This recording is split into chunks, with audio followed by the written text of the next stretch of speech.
아마도 여러분이 오늘 말씀을 읽으시면서 감을 좀 잡으셨을 거예요. 사실 오늘 말씀은 우리 귀에 듣기에 좋은 말씀은 아닙니다.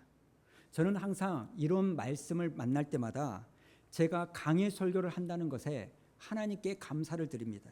왜냐하면 제가 만약에 성경을 차례대로 설교하지 않는다면 어쩌면 오늘 말씀은 그냥 건너뛰었을 겁니다. 왜냐하면 쉽지 않고 불편하고 어려운 내용이기 때문입니다. 그런데 넘어갈 수가 없어요. 왜냐하면 오늘 이 말씀은 저와 여러분에게 필요해서 주님이 주신 말씀이기 때문입니다. 이런 점에서 저는 여러분들이요, 내가 듣고 싶은 이야기가 있어서 수원 우리 교회에 오는 것이 아니라 하나님이 나에게 들려주시는 말씀을 듣고자 찾아오는 여러분이 되기를 축복합니다. 내 마음에 마사지를 받고 싶어서, 위로받고 싶어서 찾아오는 것이 아니라 메시지를 듣기 위하여 와야 된다는 겁니다. 왜냐하면 그 말씀이 저와 여러분을 살리기 때문입니다.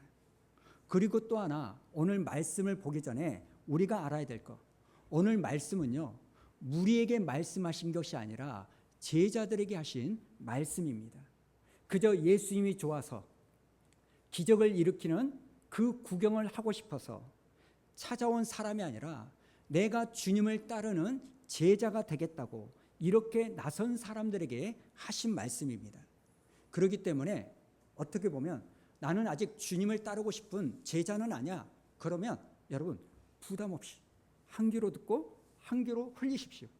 그러나 내가 예수님을 믿는 예수님의 제자라면, 하나님의 자녀라고 내가 생각한다면 비록 부담스럽고 불편한 말씀이라 할지라도 나에게 주시는 말씀으로 받는 여러분 되기를 축복합니다.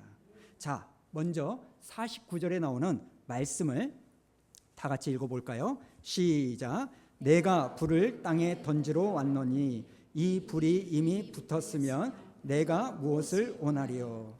지금 주님께서는 당신의 속마음을 말씀하는 거예요. 내가 왜 이 땅에 왔는지 아냐? 나는 불을 던지러 왔다. 여러분, 주님의 소원은 이 땅과 교회, 그리고 여러분의 심령에 불이 붙는 것이 소원인 줄로 믿습니다. 사실 사도행전 2장에 있는 이 말씀을 한번 보여주시면 그 오순절날 하늘에서 불의 혀같이 갈라진 성령님이 임재하심으로 말미암아 이 세상에 처음으로 하나님의 교회가 세워졌습니다.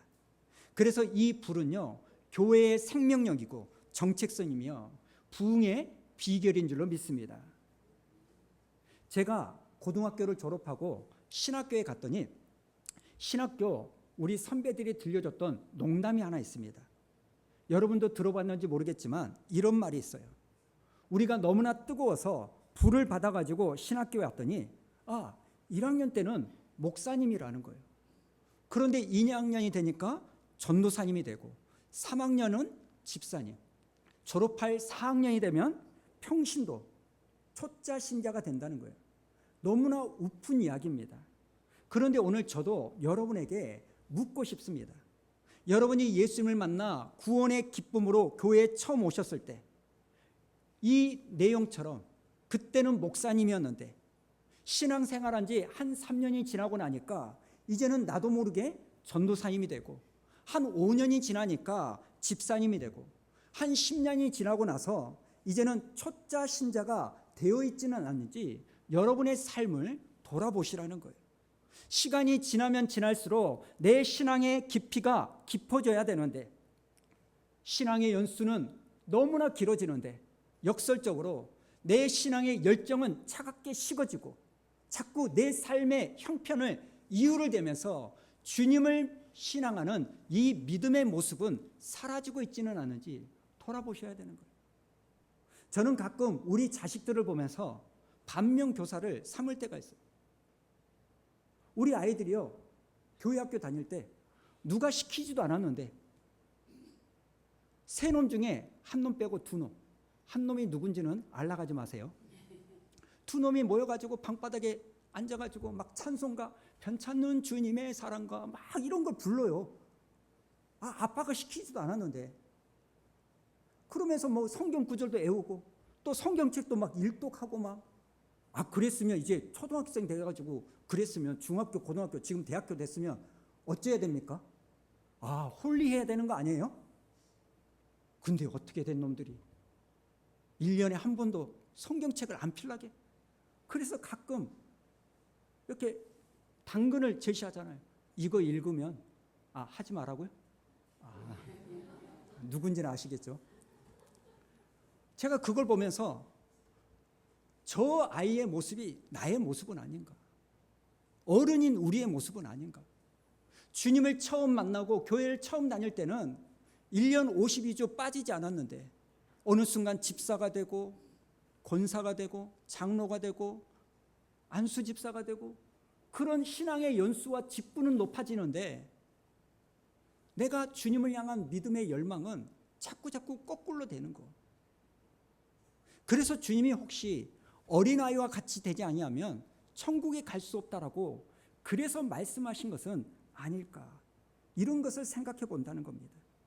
저는 저와 여러분의 모습이요, 처음에는 뜨거웠는데 시간이 가면 갈수록 믿음의 열정과 주님을 사랑하는 그 폭이 쫄아드는 그 인생이 아니라 겉으로는 후패할지 몰라도 겉모습은 늙어갈지 몰라도 내 속사람은 늘 강건한 주님을 앙망하는 믿음의 모습이 있기를 주님의 이름으로 축복합니다. 그런다고 여러분 오해하지 마세요. 막 교회 와가지고 뜨겁게 막 부르짖고 이러라는 게 아닙니다. 시간이 가면 갈수록 주님을 사랑하는 모습이 더욱더 성숙해지고, 초짜는 막 불받고 움직이고 이런 것이었다면 성숙해지면 깊이 침잠하면서 내가 주님을 생각하고 말 한마디 행동 하나에 주님의 성품을 닮아가는 것이 여러분 신앙의 깊이를 만들어가는 것, 이것임을 기억하시기 바랍니다. 그런데 여기서 우리가 조심해야 될 게 있습니다. 사실 우리는요, 불 그러면 뭘 떠오릅니까?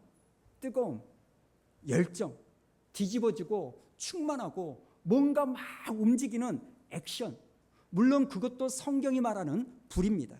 그런데 오늘 예수님이 말하는 이 불은요, 그게 아닙니다. 오늘 주님이 말하는 불은요, 갈라놓는 불이라는 것. 이게 무슨 근거로 제가 말씀을 드리냐면 누가가 보면 이미 3장에서 이 불이 무슨 불인지를 말하는 거예요. 자, 3장 16절 우리 읽어볼까요? 시작. 그는 성령과 불로 너희에게 세례 침례를 베푸실 것이요 손에 키를 들고 자기의 타작마당을 정하게 하사 알곡은 모아 곡간에 들이고 쭉정이는 꺼지지 않는 불에 태우시리라. 아멘. 여러분 잘 보십시오. 지금 침례 요한이 불이라고 말해놓고 곧바로 무슨 이야기를 합니까? 타작마당 이야기를 해요. 키를 두고 까부르는 그 이야기를 합니다. 여러분 화면을 한번 보여주시면 키질이 이거 아닙니까? 알곡과 쭉정이가 있는데 이것을 갈라놓는 것이 키질인 거예요. 그러니까 여러분 불은요, 우리를 뜨겁게만 만드는 게 불의 역할이 아닙니다. 불은요, 갈라놓는 거예요. 다음 화면을 보여주시면 여러분 용광로에 쇠를 넣으면 어떤 일이 일어납니까? 불순물은 위로 떠오르고 정금은 아래로 가라앉아요. 섞여 있던 것이 갈라지는 겁니다. 그러니까 주님께서 우리에게 오시면 이 땅에 바로 이렇게 갈라지는 일들이 일어나는 거예요. 지금까지 섞여 있던 것이 갈라진다. 지금까지 나와 같은 편인 줄 알았던 사람들이 나뉘게 된다는 겁니다. 그래서 여러분 49절 다음에 바로 51절의 이 말씀, 예수님이 불 이야기를 하시다가 갑자기 분쟁 이야기를 하시는 겁니다. 왜요? 불이 임하니까 그것이 갈라지는 거예요. 그리고 하나 더 짚고 싶은 게 있습니다. 49절에 보니까요, 이 불이 이미 붙었으면 내가 무엇을 원하리요? 우리가 이 말씀을 읽으면 마치 이미 불이 붙었으니까 나는 더 이상 바랄 게 없다, 이런 만족의 느낌으로 읽힙니다. 그러나 영어 성경으로 보면 그 번역이 아니에요. 영어가 좀 어려우니까 한글로 제가 읽어드리겠습니다. 진작에 불이 붙었더라면 얼마나 좋았을까. 여러분 이 말씀은요, 만족의 이야기가 아니라 탄식의 말씀입니다. 아직 불이 붙지 않았다는 거예요. 그러면 주님은요, 왜 이렇게 불이 붙지 않는 것을 탄식하셨을까요? 아니, 주님이 불을 던지러 오셨는데 주님이 불을 붙여주시면 우리가 불 붙는 거 아닙니까? 근데 왜 불이 붙지 않았다고 주님 탄식하십니까? 그 이유가 50절에 나오는 거예요. 자, 50절에 나오는 말씀 우리 한번 읽어볼까요? 시작. 나는 받을 세례 침례가 있으니 그것이 이루어지기까지 나의 답답함이 어떠하겠느냐. 여러분, 이 말씀이 오늘 말씀의 핵심입니다. 지금 주님은요, 자기가 받을 세례, 자기가 받을 침례가 있다는 거예요. 그럼 무슨 침례일까요? 요단강에서 침례 요한에게 받은 그 침례를 말하는 걸까요? 아닙니다. 그건 이미 3장에서 받은 거예요. 마가복음 10장 38절을 보면 야고보와 요한에게 주님이 이렇게 물으십니다.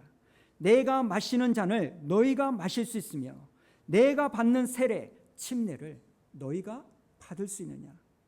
지금 예수님이 이 말씀을 하실 때가 언제입니까? 예수님이 십자가를 지러 예루살렘에 올라가면서 하셨던 말씀이에요. 그러니까 예수님께서 받을 세례, 예수님이 받을 침례라는 것은 다른 게 아니라 십자가의 사건을 말하는 거예요. 여러분, 침례가 뭡니까? 물속에 푹 잠기는 거예요. 무슨 의미가 있습니까? 나는 예수와 함께 죽었다라는 거예요. 지금 예수님은 저와 여러분을 대신하여 하나님의 진노하심에 잠기실 것을 말씀하고 있는 겁니다. 그리고 이어서 뭐라고 말해요? 나의 이 답답함이 어떠하겠느냐. 여러분, 답답함이라는 이 단어가 어떤 의미인지 아십니까? 사방이 좁혀 들어와서 옴짝달싹 할 수 없는 짓눌린 상태라는 거예요.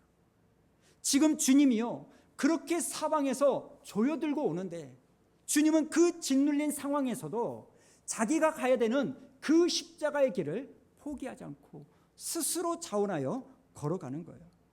여러분, 여기서 오늘 말씀의 가장 중요한 대목이 나옵니다. 여러분, 주님이 던지려는 이 불이요, 이 땅에 던져지려면 먼저 예수님이 이 불 속에 들어가셔야만 했습니다. 그리고 이 불은 갈라놓는 불이다, 이걸 말씀드렸어요. 알곡과 쭉정이를 분류하는 그 불. 그런데 여러분, 이 불이 먼저 예수님이 아니라 우리에게 떨어지면 우리 중에 그 누가 알곡으로 구분될까요?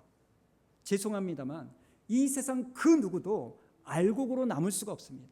설교하는 저부터도 쭉정이에요. 그래서 예수님께서 이 불을 먼저 맞으신 줄로 믿습니다. 갈라놓게 만드는 이 불이, 심판하는 그 불이 우리에게 먼저 던져지기 전에 예수님에게 먼저 떨어진 거예요. 그리고 십자가가 바로 그겁니다. 그 어두워진 십자가 그 하늘 아래서 주님이 뭐라고 외칩니까? 나의 하나님, 나의 하나님, 어찌하여 나를 버리시나이까? 이렇게 고백하고 외치실 때 그 심판의 불이 우리가 아니라 주님에게 임해서 주님이 그 불에 타신 겁니다. 그리고 그 주님의 십자가로 말미암아 우리는 주님을 믿기만 하면 그 심판의 불에 면하게 되고, 우리가 쭉정이임에도 불구하고 주님은 우리를 알곡으로 여겨주신다는 거예요.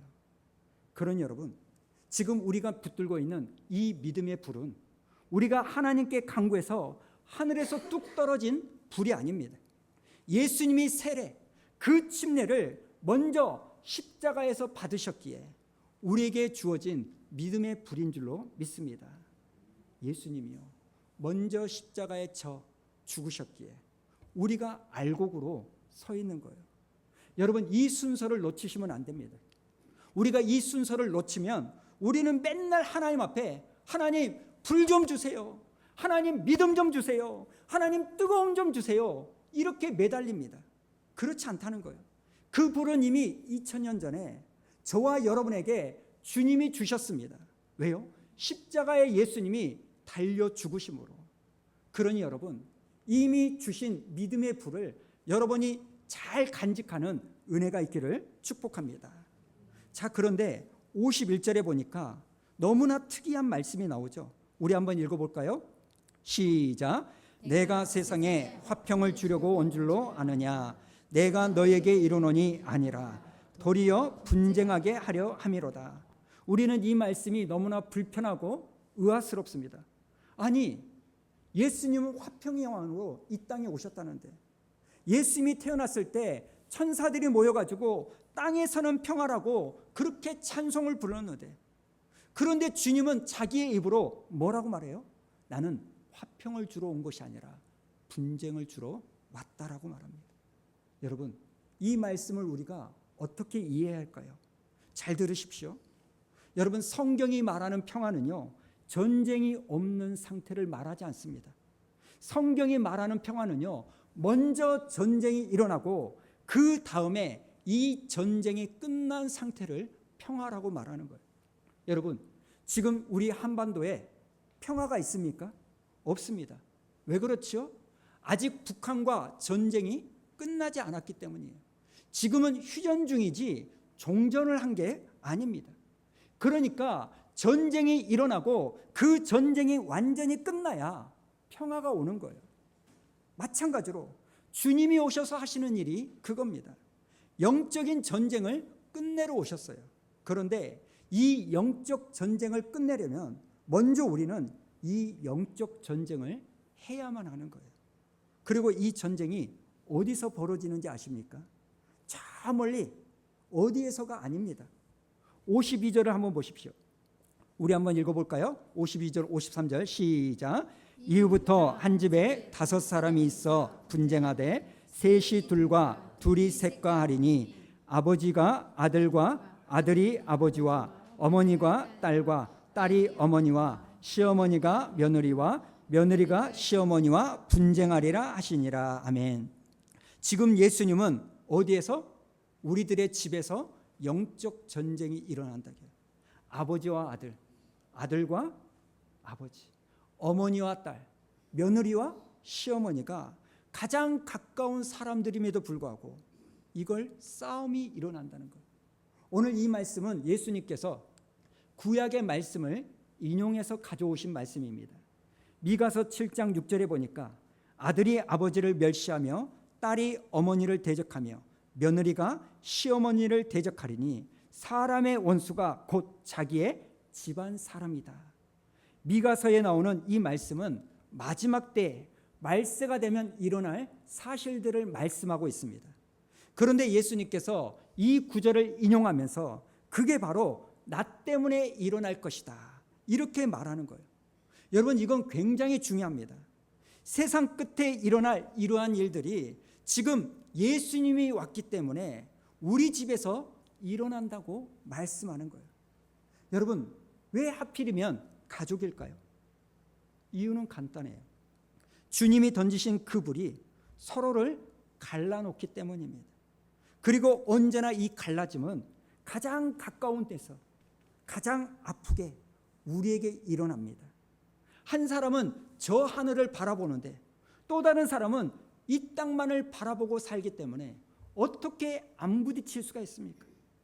한 사람은 주일이면 아침마다 교회에 와서 예배를 드리는데 또 다른 사람은 그런 나를 보고 저게 미쳤나?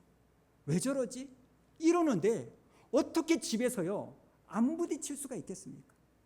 예수님이 던지신 그 믿음이라는 불 때문에 우리의 가치관이 달라지고 우리의 우선순위가 달라지고 우리가 쓰는 돈이 달라지고 시간 쓰는 씀씀이가 달라지고 무엇보다 우리의 소속이 달라지기에 우리 안에 분쟁이 일어날 수밖에 없음을 믿으시기 바랍니다. 우리는 안 갈라질 수가 없어요.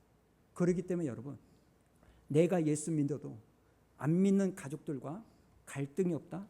그건 좀 의심해 보셔야 되는 거예요. 예수를 믿는 믿음이 있으면 가정 안에 분쟁이 있는 겁니다. 사실 목사인 저희 집에 어머니 아버지가요 이러한 분쟁의 길을 걸어가셨습니다. 전에도 말씀드렸지만 우리 집에서 제가 제일 먼저 예수님을 믿었어요.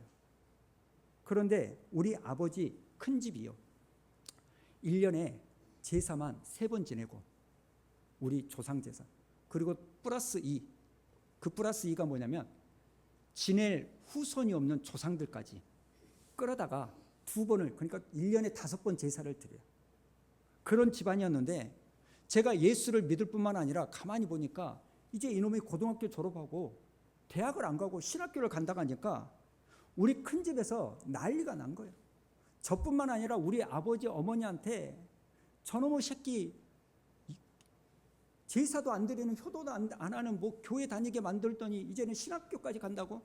저놈의 새끼 그 다리 몽둥이 불러뜨려가지고 못 가게 해야지 그걸 놔두냐고 저희 어머니한테나 저한테나 엄청 큰 집에서 퍼부었거든요.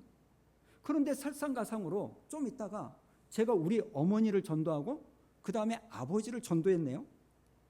그렇게 부모님과 같이 교회를 다니다가 몇 년이 지나고 나서 우리 아버지가요 엄청 고민을 하다가 큰아버지께 이런 말씀을 드린 거예요. 형님, 앞으로 제사 때 제가 찾아오고 또 제사상은 제 아내가 준비하도록 이렇게 하겠습니다만 제사상의 절은 이제는 하지 않겠습니다. 절은 안 할랍니다. 이 말에 그 큰 집이 그날 난리가 났어요. 교회 다니면 쌀이 나오냐 돈이 나오냐, 낳아준 부모에게 효도도 못하는 이런 엑세스 같은 놈 막 그러면서 멱살 잡히고 막 욕하고. 근데 여러분 참 희한한 게 뭔지 아세요? 가만히 보면 다 좋은 분들이에요. 그런데 유독 예수 믿는 것에 있어서만큼은 견디지를 못하는 거예요. 그러한 갈라짐 속에서도요, 그런 험한 소리를 들으면서도 저희 아버지와 어머니는요 제사 때마다 큰 집을 찾아갔습니다. 그리고 세월이 흘렀어요. 아버지 어머니 2분 다 초등학교도 나오지 못했기 때문에 포도시 자기 이름 석자만 쓸 줄 아는 이분이셨는데 한 15년 20년 지나고 나서 우리 어머니는 권사님이 되셨고 우리 아버지는 집사님이 되셨어요. 하나님을 믿는 믿음의 자녀가 되신 거예요. 그런데 여러분 여기서 한 가지를 말씀드리고 싶습니다. 이 이야기를 드리고 나면 어떤 분들의 마음이 좀 무거워지실 거예요. 나는 20년이나 내 남편을 위하여 기도했는데 여전히 내 남편은 교회 문턱도 밟지 않는데, 나는 지금까지 계속해 내 자식을 위하여 기도하고 있는데 아직도 내 자식들은 돌아오지 않고 있는데, 목사님은 되는데 왜 나는 안 될까요? 여러분 오해하지 마세요. 제가 지금 말씀드린 건 공식이 아닙니다. 우리가 기도하면 반드시 내가 원하는 때에 가족이 돌아온다라는 이런 공식을 말씀드리는 게 아닙니다. 여러분 솔직하게 말씀드리면 어떤 관계는요, 내가 아무리 기도하고 내가 아무리 인내하고 내가 아무리 섬겨도 이 땅에서 끝내 풀리지 않는 관계가 있다는 거예요. 성경도 그걸 말씀하는 거예요. 여러분 지금 52절을 다시 한번 보여주세요. 이 말씀은요 약속이 아닙니다. 주님의 애고예요. 셋이 둘과 둘이 셋과 그냥 갈라진 채로 분쟁하고 있을 거라는 거예요. 우리 부모님의 이야기는요 제 자랑이 아니라 그 길을 먼저 걸어간 사람이 있다는 겁니다. 그 이상도 그 이하도 아닌 거예요. 그리고 정직하게 또 한 가지 짚고 넘어갈 것. 여러분 이 분쟁은요 반드시 진리 때문에 생긴 분쟁이어야 된다는 거예요. 제가 아는 어떤 분이요 자기의 아픔을 이야기하세요. 자기는 직장에서 동료들에게 좀 따돌림과 터부시를 당한다는 거예요. 왜 그러냐고 물어봤더니 자기는 크리스찬이어서 회식을 하면 술을 안 먹었더니 그것 때문에 유별나다고 왕따를 당한다는 거예요. 그런데 제가요 나중에 그분의 상사를 만나 이야기를 들을 기회가 있었어요. 근데 그 상사가 뭐라고 말한지 아십니까? 그 사람이 핍박을 받는 이유는 술 때문이 아니라 자기 일을 못하기 때문이라는 거예요. 그 좁은 성질머리 때문에 부딪혀놓고는 자기가 뭐라고 핑계를 대요? 나는 지금 진리 때문에, 나는 그리스도인이니까 핍박을 받는다, 이렇게 착각한다는 거예요. 여러분 여러분의 삶에서 착각하시면 안 됩니다. 내가 예수 믿어서 시어머니한테 핍박을 받는다? 내가 신앙생활을 하기 때문에 안 믿는 남편에게 구박을 당한다? 그럴 수 있습니다. 그러나 또 한편으로는 내가 해야 될 일을 제대로 하지 않기 때문에 당하는 것을 그저 나의 돌파구와 나의 합리화를 위해서 믿음이란 것을 땡겨 쓰고 있지는 않는지 돌아보셔야 되는 거예요. 여러분, 이게 굉장히 분별이 중요합니다. 우리는요, 핍박을 당하고 어려움을 당하고 내 삶이 잘 안 되면 내가 하나님을 잘 안 믿어서 그럴까? 주일 예배 빠져서 그럴까? 헌금 안 해서 그럴까? 예, 그럴 수 있습니다. 그러나 그것만이 다가 아니라는 거예요. 내가 살면서 제대로 생활하지 않기 때문에 그런 피난, 핍박과 어려움이 있을 수 있다는 거예요. 그리고 또 한 가지, 이 싸움의 방법, 이 말입니다. 예수님은 여러분 분쟁을 말씀하셨지 다툼을 말씀하신 게 아닙니다. 우리 아버지가요, 큰 집을 이기신 것은 말빨이 좋아서 논쟁으로 이기신 게 아닙니다. 또 안 믿는 불신자보다 믿는 우리가 더 잘 살아서 그 큰 집을 이긴 것도 아닙니다. 그 20년 동안 인내와 기도로 이기셨다는 거예요. 우상 앞에 절하지는 않되 형제의 손은 더 따뜻하게 잡아주는 것, 이게 십자가의 방법인 줄로 믿습니다. 여러분, 예수님의 싸움 방식은요, 진리에 있어서는 한 치 앞도 물러서지 않았지만 죄인은 끝까지 품으셨다는 사실, 이걸 기억하는 여러분 되기를 축복합니다. 말씀을 정리하죠. 사랑하는 여러분, 오늘 말씀을 들으시면서 나는 예수 믿고 나서 우리 집이 시끄러워졌는데 내가 문제 있는 거 아닌가, 이런 생각을 하고 있는 분이 있을 수 있습니다. 또 끊임없이 갈등과 아픔이 있어서 내가 괜히 예수 믿는다고 설치는 건 아닐까, 예수 안 믿었으면 이런 갈등 없을 건데, 이런 마음의 회의가 드시는 분이 있을 거예요. 여러분, 분명히 말씀드립니다. 그건 여러분의 잘못이 아닙니다. 그건 정상적인 겁니다. 주님이 미리 예언해 주셨습니다. 이후부터 한 집에 5사람이 분쟁하리라. 그런데 여러분, 제가 오늘 붙들고 싶은 것은 이것만이 아닙니다. 오늘 예수님께서 이 말씀을 하셨을 때 예수님의 형편이 어떠했는지를 아십니까? 마가복음 3장 21절 우리 한번 읽어볼까요? 시작. 예수의 친족들이 듣고 그를 붙들러 나오니 이는 그가 미쳤다 하밀러라. 지금 예수님의 가족이 예수님을 붙잡으러 찾아온 겁니다. 왜요? 예수님이 미쳤다고 그런 소리를 들으니까. 요한복음 7장에 보니까 이는 그 형제들까지도 예수를 믿지 아니함이라. 여러분, 지금 예수님의 형편과 속마음이 어떠한지를 이해하시겠습니까? 지금 예수님은요, 저와 여러분에게 예수 믿으면 분쟁이 생기고 예수 믿으면 갈라진다는 것을 우리에게 미리 예고하기 전에 먼저 주님이 그 분쟁과 갈라짐에 경험하셨다는 거예요. 집에서는 미쳤다는 소리를 듣고요, 심지어 형제들에게는 믿음을 얻지도 못한 그런 초라한 삶을 사셨습니다. 저는 오늘 말씀을 묵상하면서 우리 교회 성도님들 한 분 한 분을 떠올렸어요. 제가 여러분의 삶을 다 알지는 못하지만 어깨 너머로 봤을 때 어떤 분들은 믿는 가정이든 안 믿는 가정이든 큰 어려움 없이 신앙생활을 하는 분들도 있겠지만, 또 어떤 분들은 믿지 않는 가족들 때문에 때로는 힘들고 고달픈 삶을 사는 분들이 있어요. 심지어는 똑같이 신앙생활 하면서도 다니는 교단이 다르다, 다니는 교회가 다르다, 이런 것 때문에 잔소리를 듣는 분들도 계십니다. 그러나 여러분, 그건 결코 여러분이 잘못 살아서 그런 것이 아니라 주님이 예고된 이 말씀이 여러분의 삶에 응하고 있기 때문이라는 것을 기억하십시오. 그래서 오늘 우리가 붙잡아야 될 것, 주님은 먼저 그 답답함을, 그 갈라짐을 경험하셨기에 여러분의 갈라짐과 분쟁도 분명히 이해하시고 우리의 마음을 위로해 주실 줄로 믿습니다. 중요한 게 뭐냐? 아까 미가서 6장 7절에 보면 사람의 원수가 곧 자기 집안의 사람이로다. 이 탄식 다음에 바로 7절을 보니까 뭐라고 말합니까? 오직 나는 여호와를 우러러보며 나를 구원하시는 하나님을 바라보겠다. 사랑 여러분, 예수 믿음으로 말미암아 분쟁과 갈라짐으로 인하여 아픔이 있고 쓰라림이 있으십니까? 그때 우리가 해야 될 것은 딱 하나. 여러분, 하늘을 우러러 주님을 바라보는 시선인 줄로 믿습니다. 우리가 주님을 바라볼 때 그 일을 먼저 겪으신 우리 주님께서 우리의 마음을 위로해 주실 뿐만 아니라 저와 여러분의 삶을 붙잡아 주실 줄로 믿습니다.